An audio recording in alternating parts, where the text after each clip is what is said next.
Welcome to Free Thoughts. I'm Trevor Burrus. And I'm Aaron Powell. Joining us today is Don Boudreaux, professor of economics at George Mason University. He also blogs at Cafe Hayek. Welcome to the show, Don. Finally getting you on. Yeah, I'm really happy to be here with you both. Yeah. So today we're discussing corporate social responsibility, which is a term that is quite often used and little defined. And so in your sort of talks and research on this, have you been able to find a sort of consistent definition on what this could be? No. What it means is like so many of these terms that people on the left use, and increasingly actually people on the right, it means whatever the user wants it to mean. But if you have to cabin it a little bit, it is the notion that corporations should be run not exclusively for the benefit of the equity owners, the shareholders, but the management should take account also in its decisions the welfare of so-called stakeholders. Now, to the extent that taking account of stakeholders is consistent with maximizing the wealth or well-being of shareholders, well, there's no difference between shareholder capitalism and stakeholder capitalism or corporate social responsibility. But of course, what the advocates of CSR, as it's called, corporate social responsibility or stakeholder capitalism is an alternative term, what they have in mind, of course, and they're correct insofar as this goes, they have in mind are activities that they want the management to undertake that promote the well-being of some stakeholders at the expense of the shareholders. They want management to be empowered to, in essence, violate their fiduciary duties to the shareholders in order to promote the well-being or to act in ways that they believe will promote the well-being of these non-owning groups. So I assume that insofar as CSR is somewhat vague, the concept of a stakeholder, is that any more well-defined?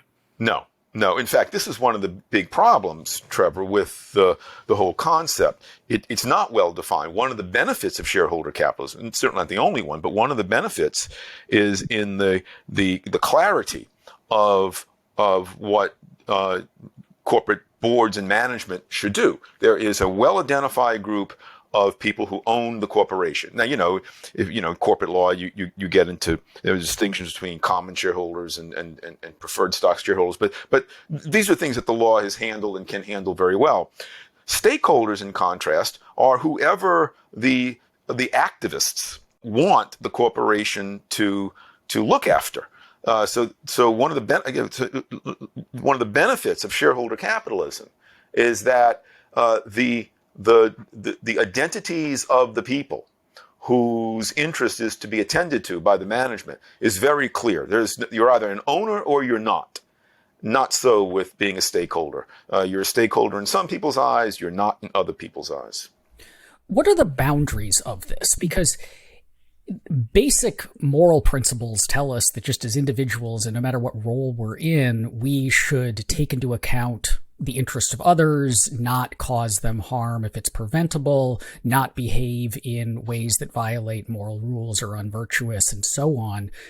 Do those rules act as, or those principles act as a backstop to the way that this fiduciary duty to shareholders, like if they can do better by their shareholders by harming other people, should they do that? Or is there a kind of generalized also duty to behave as a virtuous person, and then once you have, do what's best for your shareholders? There is a background duty to behave as a law-abiding person, for sure. The single most famous piece ever written in this literature is Milton Friedman's September 1970 essay in the New York Times Magazine. And in that piece, Friedman is very clear that when he says maximize shareholder value, that means within the constraints of the broader common law. These are my terms. I'm not quoting Friedman. Within the constraints of the broader common law and common decency. So obviously, if a corporate manager has an opportunity to increase shareholder profits by defrauding customers or defrauding suppliers, that's out of bounds. And it violates the law. That ought not be done. That is not encompassed within the meaning of maximizing shareholder value. What the debate is about is the extent to which managers are allowed to pursue values beyond those that are assigned to them as fiduciaries of the persons who put up resources in the form of equity in the corporation. So just as you, Aaron Powell, as an individual, are allowed to spend your money as you see fit within the bounds of the law, you can't spend your money to hire an assassin to shoot Trevor. You can't steal from people, nor can you hire someone to do that. You hire someone to steal for you or perform an illegal act. And so I think a lot of clarity is maintained when we recognize that the manager, including the board, the management and the board relationship to the shareholders is one of agent to principals, and whatever is legal for the principals to do, they can assign that responsibility or duty to the agent. But they don't have to, but they can. It might be important to clarify corporate structures to some extent here, because I can't remember who wrote this quote that business is just playing with other people's money. So that there's something about that we have to conceptualize what a business is and what the shareholders are to understand the duties. So can you get into that a little bit? So a corporation, of course, is it's a legally recognized, it's an entity recognized by the law. And the distinctive feature, the most important feature of it is that the owners have what's called limited liability. It's another debate whether or not limited liability is consistent with libertarian principles, classical liberalism, but that's not the core of the debate here. And so Apple Inc. in Cupertino, California, you can choose to be an owner of Apple Inc. by buying a share of Apple, either a share that Apple sells directly or more likely from someone who is an existing shareholder, and they transfer the ownership, their share of ownership to you.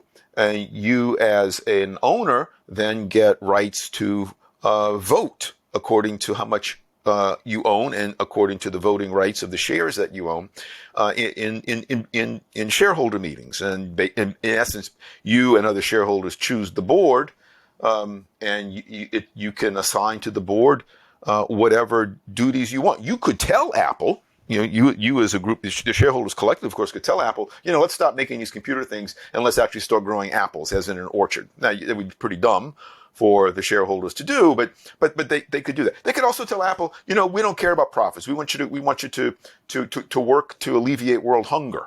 And if that's what they did, well, then I would have no objection. I would not want to invest in that corporation. I wouldn't want to put any of my pension funds in it, but that's perfectly within their right. And so the corporation is just a really fancy form of an ordinary business. People use their resources and their time in order to specialize in producing a good or service for sale to the general public, and the hope is that the revenue they receive from those sales is greater than the total cost of producing those things. And if that's the case, then the corporation or the business makes profits, and it continues to perform in that way. If the revenues fall short, of course, of the cost, then the corporation is, assuming it's not subsidized, the corporation is obliged to find some other line of work. Those resources get transferred to more efficient uses. What do time horizons look like in this calculus? Because I can imagine, let's say I'm running a corporation, I'm running Apple Computer, and I have read a bunch of libertarian economists, or I read Tyler Cowen's Stubborn Attachments book about the benefits of economic growth. And I know that one way for me to increase my profits in the long term is to grow the pie for everyone so people have more money to buy my phones with. And that means helping people out of poverty, helping people be more healthy, preserving the environment, because if, climate catastrophe hits, my bottom line is going to be hurt, and so on. And so I do a ton of effectively philanthropic and charitable and, long-term improve the state of humanity stuff with, long-term, I imagine my company's going to be around centuries from now and I want it to do just as well then. Or on the other hand, is this more the fiduciary duty is to increase the share price or return dividends or whatever within the next year or 6 months? Is there a line? So let's take the easy part first. One of the enduring fallacies is that modern corporations are driven by quarterly reports and quarterly stock performance. And so the fallacy is that all corporations care about is what's happening in the next 3 months. And so anything to maximize profits over the next 3 months, that's what corporations do. Now, if that were true, then what we would see is we'd see a lot more of corporations liquidating a bunch of valuable assets so that their 3-month performance on the income statement would look fantastic. That have a huge amount of income. Of course, it'd be offset by sales of assets. One of the beautiful things about financial markets, and especially stock markets, the equity market, is that the prices of shares reflects the market's assessment of how well a company is being managed over the course of the time horizon that matters to investors. So in Tyler's book that you mentioned, Stubborn Attachments, which is an excellent book, he makes the case that even the distant future, the long distant future, centuries from now, ought to be valued just as highly as we value the present or as we value the near future. I happen not to agree with that, at least not completely, but I think it's a fact that the vast majority of investors don't have time horizons that are that long. And so no one's going to invest in a company that can even be proven by God to be taking steps that will result in net benefits to shareholders only centuries down the road. Because that company's taking too long of a time horizon, investors will not want to own it, and so the share price will fall, and that falling share price will reflect the fact that the managers are not doing what shareholders would prefer them to do. That said, shareholders, of course, have, or the vast majority of them, of course, care much more than about what's happening 3 months down the road. They care about they care about a fairly long-term extended future, and therefore, even the shareholders who today want their shares to be priced at the highest possible price, they'll want the corporation to take appropriate account of the future, because if the corporation does take appropriate account of the future, then that action will be manifested in the form of a share price higher than otherwise. If the corporate managers, in fact, take too short-term a view of the future, then that will cause share prices to fall today. So there's this actually very beautiful, it's not perfect, of course, no markets are perfect, but there's this very beautiful a result in equity markets, in financial markets, that the price of assets today reflects the expected net present value of all the future stream of resources, given people's what economists call time preferences, given how much people prefer today over tomorrow. And so, my late colleague Walter Williams used this very simple example, but I think it's appropriate here, even though it's very simple. He said, he's seen a lot of people who were getting ready to sell their homes, and they'd go out and they'd spend hundreds of dollars, maybe thousands of dollars, planting trees in the yard for a home that they knew they would be out, they would sell within a matter of weeks or months. Well, why were they doing that? Well, because obviously the planting the trees in the yard, even though the actual value they produce is the vast bulk of it's going to be in the distant future, long after the current owners have departed. That action today raises the value of the house today, and therefore the appropriately long-term perspective taken today by the owner results in the owner today enjoying the value of that appropriately long-term perspective. Now, of course, the idea of profit is very important to the corporation and to this discussion. And that's a bad word in many circles, seeming like an increasingly bad word. And the idea that profit accurately, or at least in some sort of dead reckoning, is a good measure of contribution to society is extremely controversial. But on some level, you believe that, correct? I certainly do believe that. Now, profit earned in a market economy.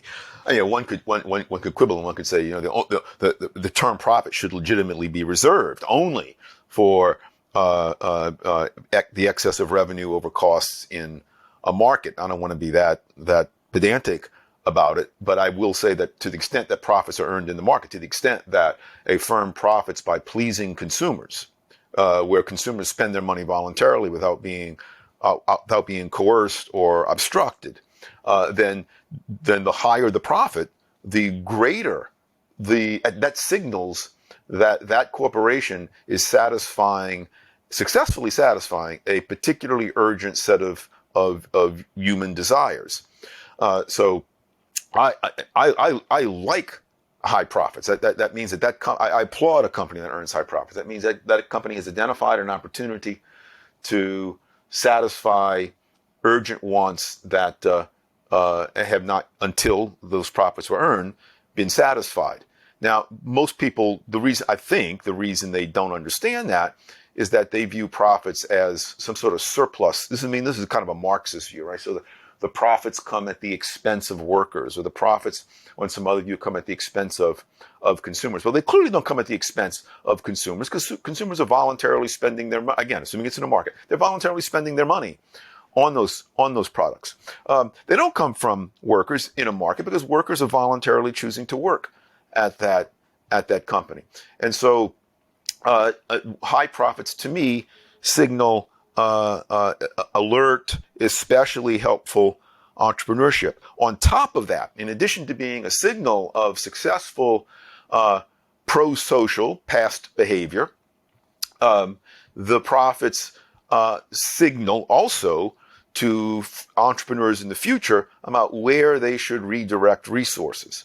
If there aren't many profits to be earned in selling one kind of product compared to the profits that are being earned selling some other kind of product, the profit motive drives those entrepreneurs to shift resources out of where they earn lower profits and to shift them into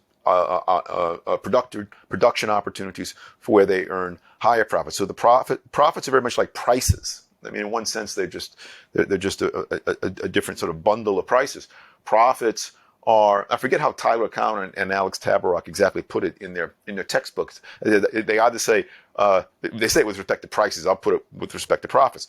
Profits are a signal wrapped in an incentive, or an incentive wrapped in a signal, but they do play both roles. And so what the corporate social responsibility proponents believe, and I think many of them are sincere, I believe they're misguided, but they're sincere. They believe that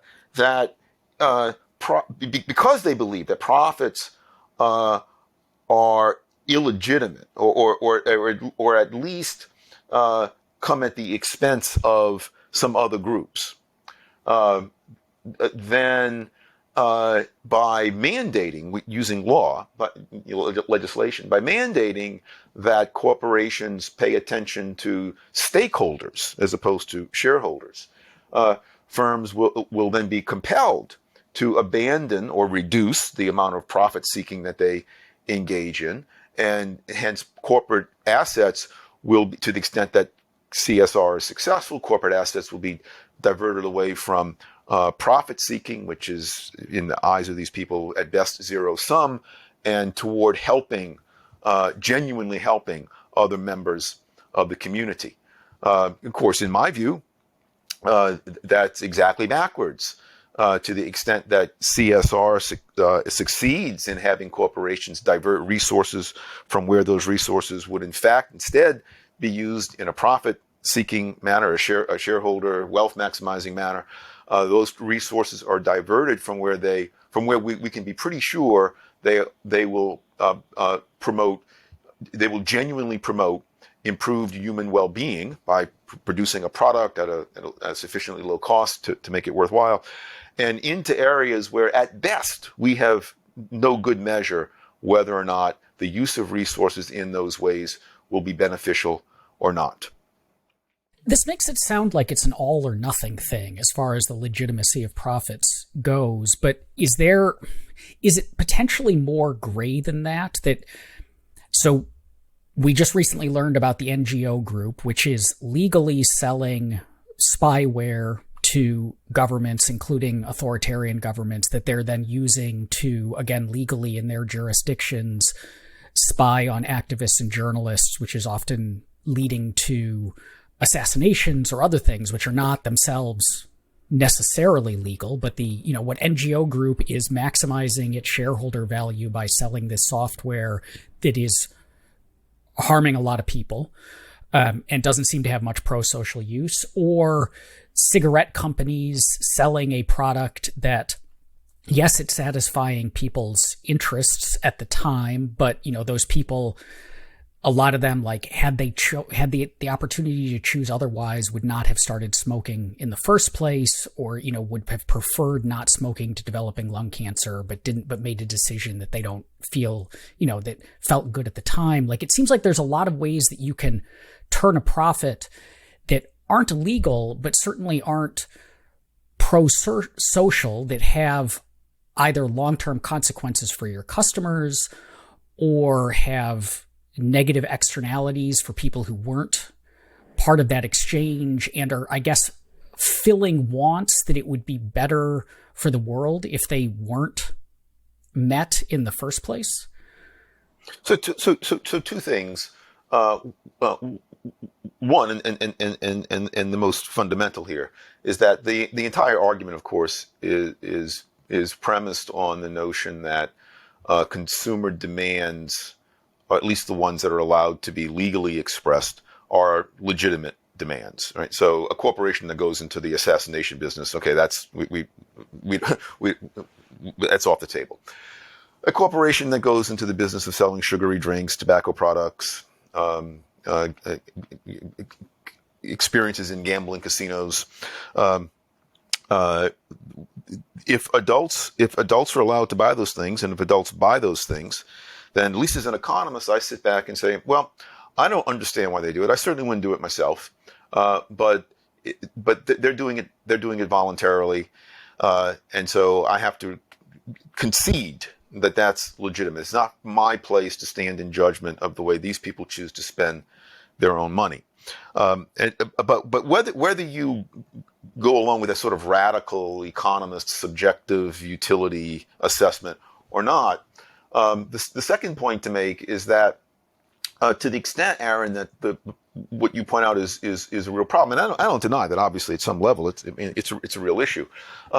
It's not the issue that the corporate social responsibility crowd is much concerned with.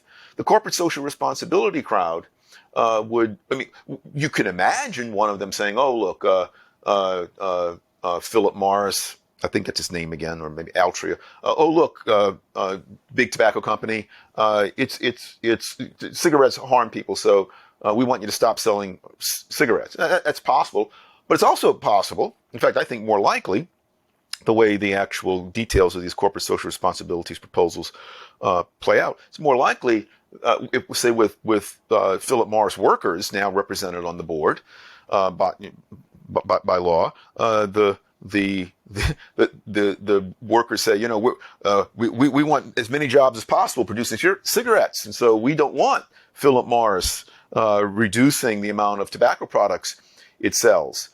Even if there's a movement away in the general public from wanting to buy tobacco products, we want you to continue to produce those tobacco products and sell them at an inordinately low price so that they get bought, so that our workers continue to have jobs in cigarette factories. And so the problem that you identify isn't really central to the corporate social responsibility debate. It's a question of that's a problem of, so to what extent should we defer to the judgments of consumers in how they spend their money, and to what extent should we be paternalistic and override those? And however you answer that question, that answer itself doesn't imply an answer to whether or not you should support corporate social responsibility. There would be other ways, perhaps, to, if you answer the question in the affirmative, yes, or in the negative, no, we should not defer always to consumers.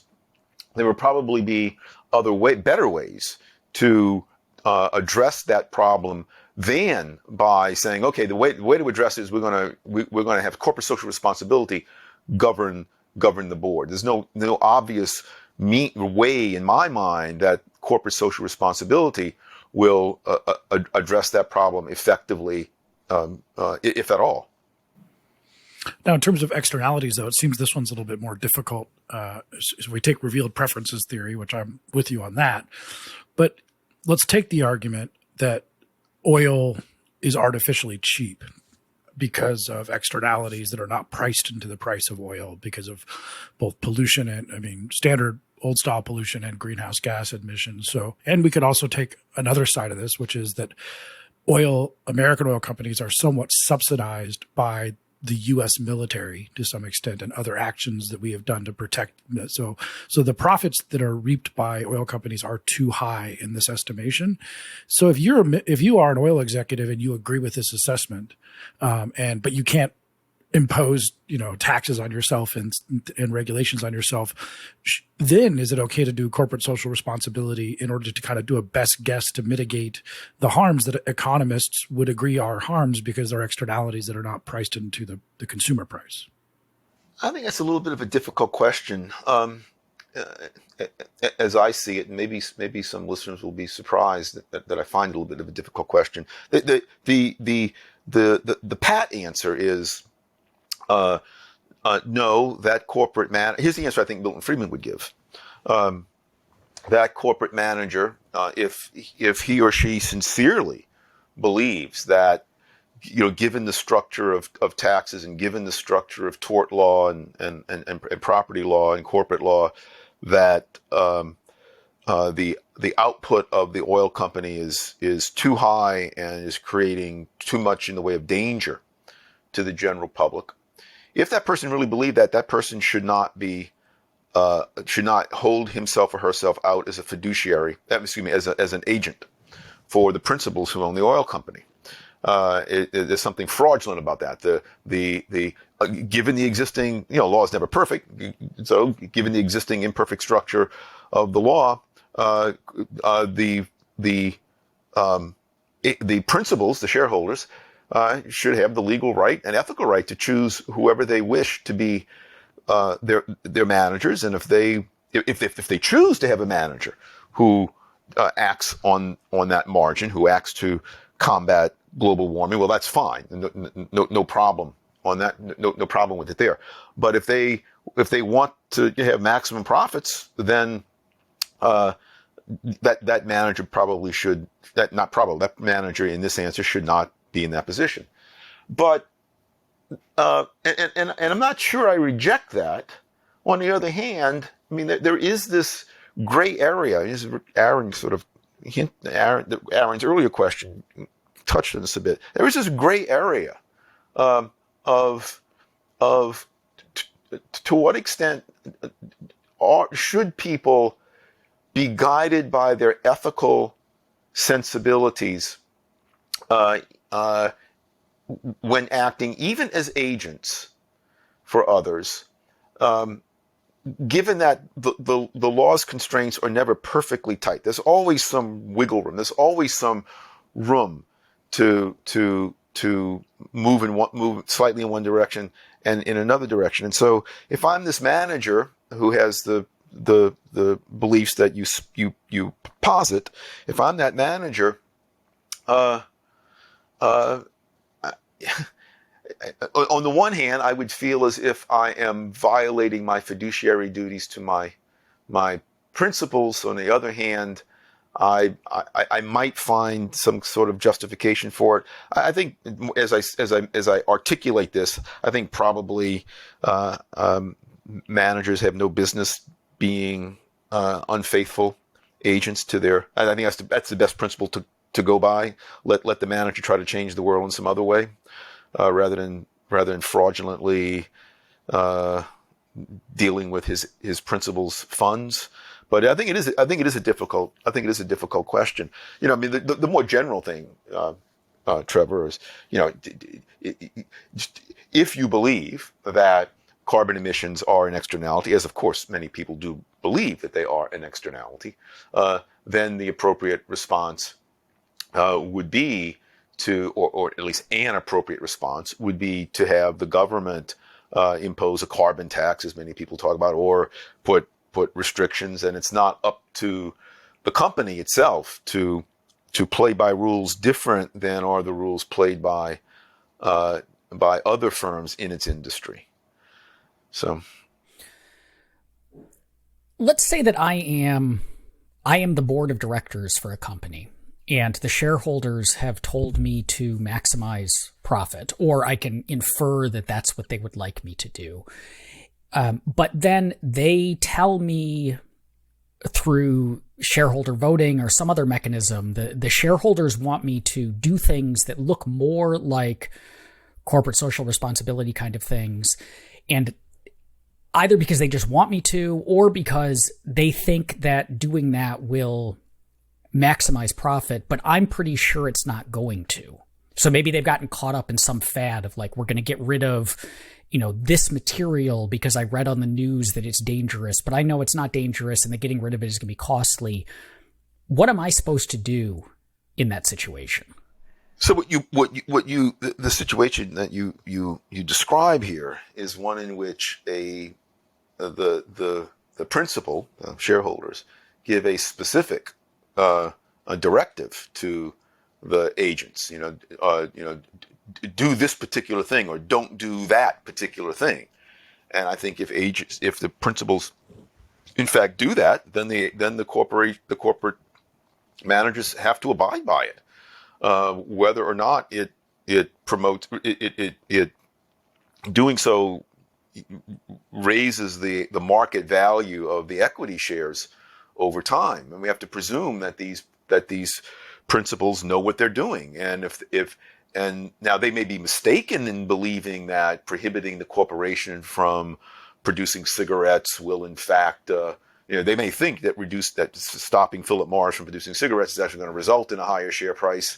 That may be mistaken, but let's use that as an example. If the shareholders of Philip Morris say, we want you to stop producing cigarettes, and we use some machine to get into their minds, as God would get into their minds, and we discover that they actually believe this is going to maximize their wealth over time, and it turns out that it doesn't. Well, that's not the management's fault. The management is doing as it's directed. Again, I think it's almost like a trump card. The bottom line is always shareholders are principals. Shareholders are the principals, and the management are the agents.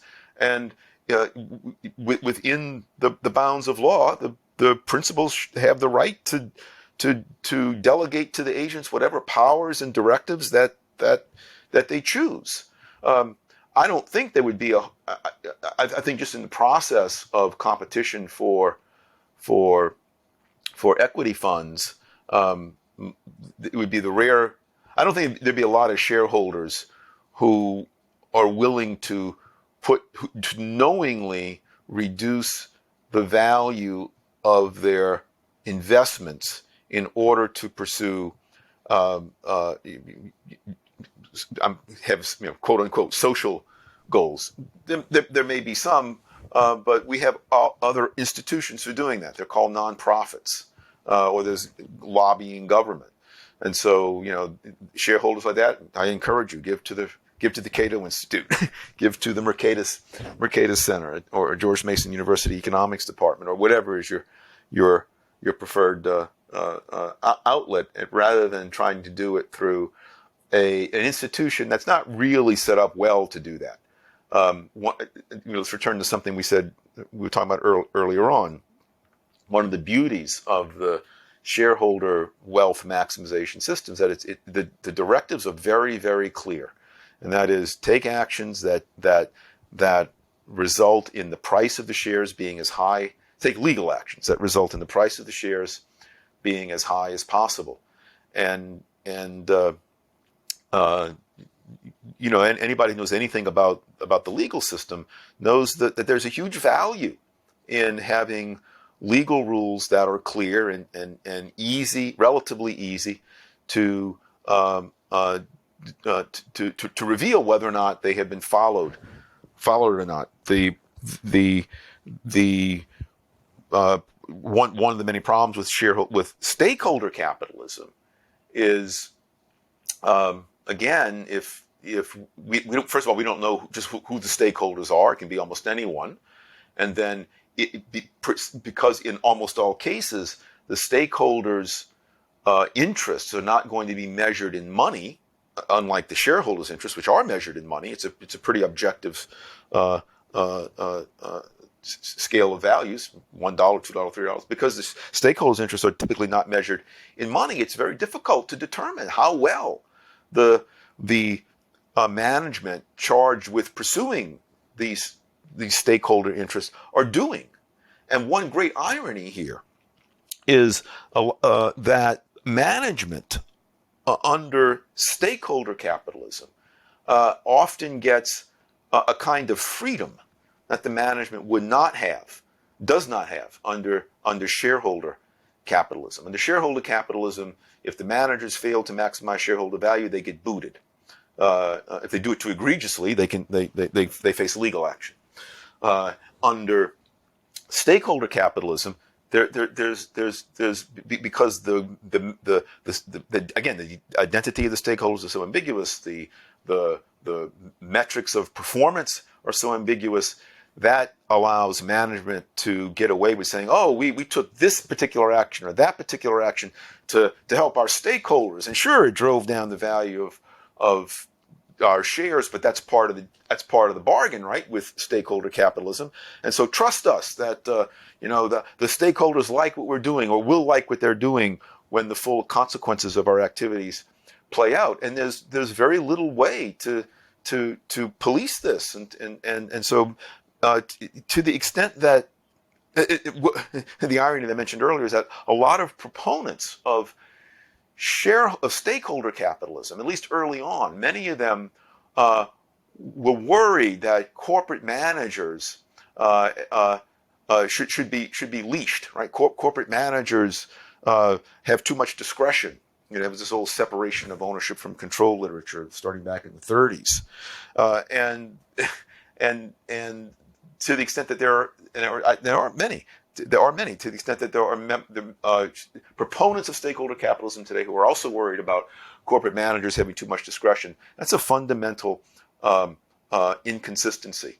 Stakeholder capitalism, without doubt, will give to sitting corporate managers much more discretion to use the resources at their disposal as they see fit, rather than according to how the principals want those resources to be used, or how even the proponents of corporate social responsibility want those resources to be used. But stakeholders are ephemeral and hard to define. That's obviously true. It could be anyone almost. But the kind of discussion we've been having about shareholders and corporations, it looks more like the kind of It's a Wonderful Life shareholder situation where you have a piece of paper, or you go down and you meet with the 25 shareholders and they vote about what the business is going to do, as opposed to what's actually going on in the stock market today, which the vast majority of shares are held in 401ks and institutional investors who are not voting by proxy, not really paying attention to what the corporation is doing. It's kind of been whittled down into just a few highly interested people as your index fund just sort of trades shares without you even knowing it. Doesn't that change the nature of shareholder capitalism? So I'm sitting in a building now, sitting in a room now that's just a few hundred yards from the George Mason University Law School, and the first great dean of the George Mason University Law School in its modern erism is the late Henry Manne, M-A-N-N-E. And one of Henry Manne's most important contributions to economics and law is an article he wrote in 1965 entitled "Mergers in the Market for Corporate Control." And that article made a very simple argument. That article makes a very simple argument, and that is, if current managers are underperforming, either intentionally, they're lazy or they're just incompetent, then the price of those shares will fall because the profits the corporation's earning falls. It becomes less attractive for people to buy those shares. So those share prices fall. At some point, what we now call corporate raiders, I don't think this term was around when Manny first wrote his article, what we now call corporate raiders, and there are other people who play this kind of role as well, they look greedily at those falling share prices and they say, wow, that corporation must be managed pretty poorly. I can make a mint. So let me go in and buy up enough of those low-priced shares in order to get a controlling interest. It doesn't have to be 50%, given the complexities of corporate law in most cases. Let me buy up at those low prices these corporate shares, and I'm gonna put in management that will actually perform better. And if they succeed, then of course they own all these shares. They put in better management. The share prices go back up because now it becomes a more attractive investment. And so this market for corporate control, as Henry Manne called it, works pretty well to protect the interests of the small shareholder, who, as you suggest, as you say correctly, Trevor, if I own 10 shares of Apple, I can show up at an Apple shareholder meeting. Tim Cook's not going to pay any attention to me. I'm not much better than the person who walks into an Apple store and buys an iPhone. But I don't have to have Tim Cook's attention. I have this very thick global market now for corporate assets, that if those assets are underutilized, there are enough alert people out there with enough expertise and abilities and incentive to buy and sell those assets in ways that reflect, as well as can be reflected, the best estimate of the performance of the current owners of those assets. And so the small shareholder is protected in that way. Companies, large corporations, aren't just the products that they produce, but increasingly are brands in and of themselves, and people choose to support or not support brands obviously for the reasons that they like or dislike their products, but it feels like increasingly for other reasons as well. We've seen different brands become pieces in the culture war. People may like Chick-fil-A's chicken sandwiches, but they decide not to shop there because of the values that the corporation or its leadership holds, and so on. Does that mean that we could see, even from this fiduciary duty standpoint, that there simply is a demand for CSR, that as a corporation, if I put out, we had Pride Month recently, and every corporation was posting on Twitter rainbow flags and saying things in support of LGBT rights. We had a lot of corporations saying they were supporting the Black Lives Matter movement or giving money to various related causes, and that this was, I'm sure that a lot of the people doing it, a lot of the people in charge of these companies actually believed in the value of those causes, but there was also a advertising and marketing angle to all of this, that you want to be seen as the company that does this sort of stuff as opposed to the evil company that doesn't. Does that mean that, when we're having this conversation about CSR, it may be that embracing CSR just is within the fiduciary duty? It is a way to get more customers on board as customers become more socially conscious? Oh, sure. Although I wouldn't call it embracing, it may be embracing CSR, but I wouldn't call it embracing its often synonym, stakeholder capitalism. So yes, certainly as we become a wealthier society, as we have become, at least up until 2020, as we become a wealthier society, people's demand for amenities goes up, as relative to their demand for physical goods and services. And there's nothing wrong with that. This is perfectly acceptable and understandable and to be expected. And so if one of the things that they demand is that their blue jean, the company from which they buy blue jeans, take certain actions or conveys certain values, follows certain values, hires certain workers, then these demands will be expressed in the market. They'll be expressed both in the form of consumers and how they spend their money on outputs, and expressed also in the form of in two other forms, in the form of suppliers. Some workers might be more willing to work for companies that they regard as socially responsible, and also they will be manifested in the asset markets.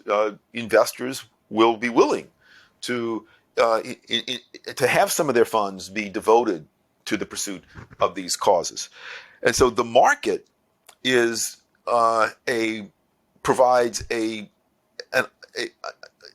good mechanism. I wouldn't say it's ideal. I don't think anything's ideal in this real world of ours, but the market provides as good a mechanism as there is, probably a better mechanism than is available in any other way, for allowing individuals to express their demands for what's called corporate social responsibility, and to do so with the nuances and degrees that they want. Investors that have no interest in corporate social responsibility, the market there'll be corporations for them to invest in.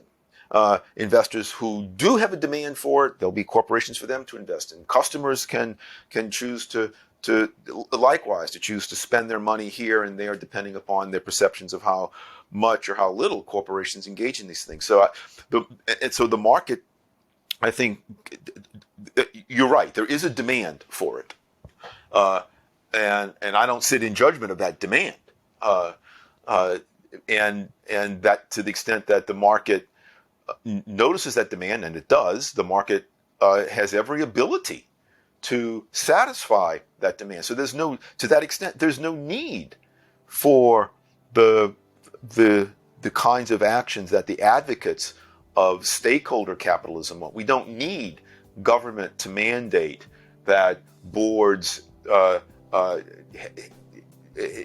be composed of certain types of people, and that corporate managers pursue certain types of goals. I don't see any reason why these various alternative desires can't be met in the market, with choosing in a very nuanced way just how they're met, and which particular individuals does which particular task of meeting these demands.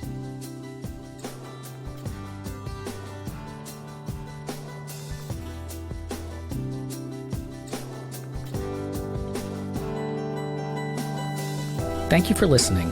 If you enjoy Free Thoughts, make sure to rate and review us in Apple Podcasts or in your favorite podcast app. Free Thoughts is produced by Landry Ayers. If you'd like to learn more about libertarianism, visit us on the web at www.libertarianism.org.